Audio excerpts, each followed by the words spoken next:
Welcome back to our first intermission. No score. And prior to tonight's game, Billy sat down with Wolves general manager Wendell Young. Jason, Wendell, first of all, we have the general manager of the Chicago Wolves with us, kind enough to talk a little bit about what took place. But before we talk about those specifics, address your team. Synopsis of what you have seen so far. 55 games in the book, 10 games above 500. We're 13 last week. But just talk about the team and what you see and what you like so far.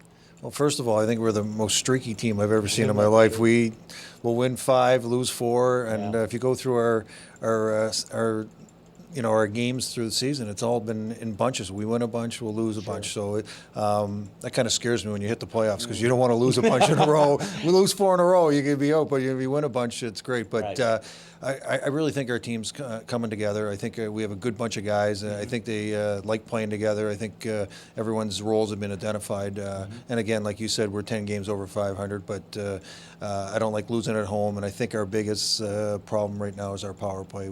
I think I've only scored like 7 goals out of our last 110 chances. So that's very disappointing, especially at home. Well, I will address that a little bit later, but let's talk about the conference, the Midwest Division. It's unbelievable how close this is. Obviously a new playoff format, so it's a little bit different the way you look at things, and we're having a look at it right now. You're 3 points out of first, but you're 3 points of being out of the playoffs, too.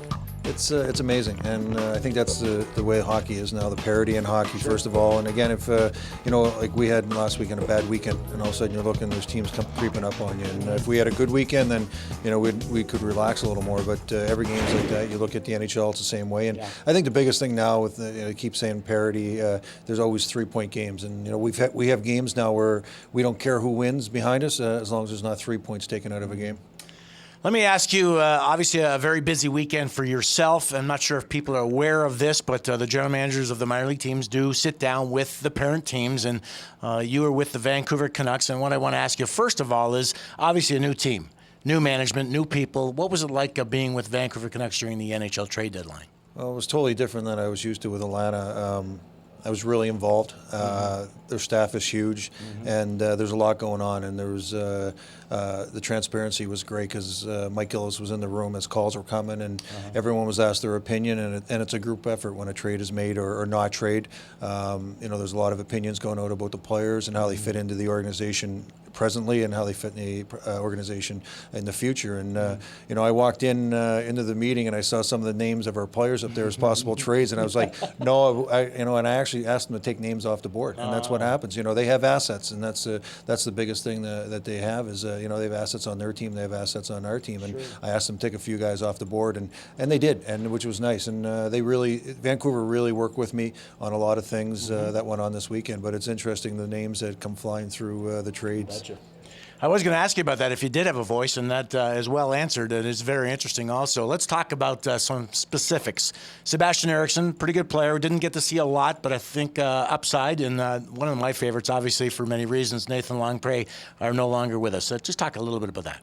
Well, it was a situation where it kind of hit me by surprise, and I was glad I was there because Vancouver's trying to get Sammy Paulson from Columbus, and Mike Gillis comes in and says, okay, I got a trade. I'm trading some draft picks, and they want Nathan Longpre. And I go, whoa. He's not even one of your assets that you had up on the board. He's my asset. And they go, well, it's going to hold up the deal. They demanded Nathan Longpre. So that bodes well for Nathan Longpre that he's being noticed around the league. And truly, none of us have ever heard of a trade of NHL for a guy that's under an American League contract. I held up the trade, actually, because I wasn't going to go okay it. I needed something out of the deal, and I've been trying to get Gordon for probably over a month now, and I had him in a couple of other trades. I was trying to get him, and I said, I'll allow Nathan Longpre to go if you go give me Andrew Gordon. And it held up for a bit, and finally go, okay, we're going to get him. So I said, well, I'm not agreeing to Longpre until I know I have Andrew Gordon. And Eriksson was the asset that Vancouver had to get Andrew Gordon for me. Let's talk about Andrew Gordon. And you see power plays. You see the number of goals that he's had the last few years playing mainly in Hershey, but just talk about his assets when he brings his club.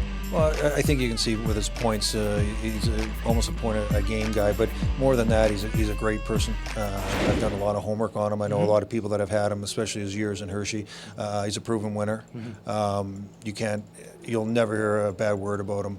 And again, a guy that leads a team to two Calder Cups. Sure. He's got something that he brings to the table that you can't put on the score sheet. And we've talked to some people, and they have actually described this guy as the top 3 people. Not that they just met in hockey, but they met ever in public. That he's such a quality person. Hopefully he's a good interview then. Let me ask you, this is a busy week for you too, because Clear Day roster is next week for the American Hockey League. You just mentioned the power play. I know it's an issue you've tried to address. Talk about what takes place leading up to the Clear Day roster and how important it is for the club. Well, it's 2 different things right now. With the NHL deadline over, the NHL GMs and everything basically have done making their trades. Now it's down to the AHL. We have a week buffer just in case the AHL team lost a lot of players in the NHL trade deadline. It gives them a chance to recover and get some players and make some moves. But kind of got my hands tied right now because we have so many injuries and we're actually at our numbers. So I actually have to move a playing asset for another playing asset. So it's tough like that. Or as I've been saying the last few days, I might have to bottom feed and see if somebody needs some salaries alleviated or they have too many vets or something like that where I can bring a guy in. Gina Baracco and myself we're scouring the East Coast League, Central League. We're trying to find players. Colleges seasons are ending soon, junior season. So we're trying to put something together here that we got to address a couple things where we're really thin at center right now. I'd like to get a center, especially losing Long Prey. That's probably one of our top needs right now. And again, we're at 18 players right now. We're beginning of the season we sat at 30 and everyone was complaining about that. And I said it'll change fast, and trust me, we'll need every one of them, and that's what's come down to right now. Great information as always. Wendell, thanks for joining us and giving us all that input, and best of luck the next 21 games I think is remaining. Thank you. And we'll be back with more of the first intermission after this.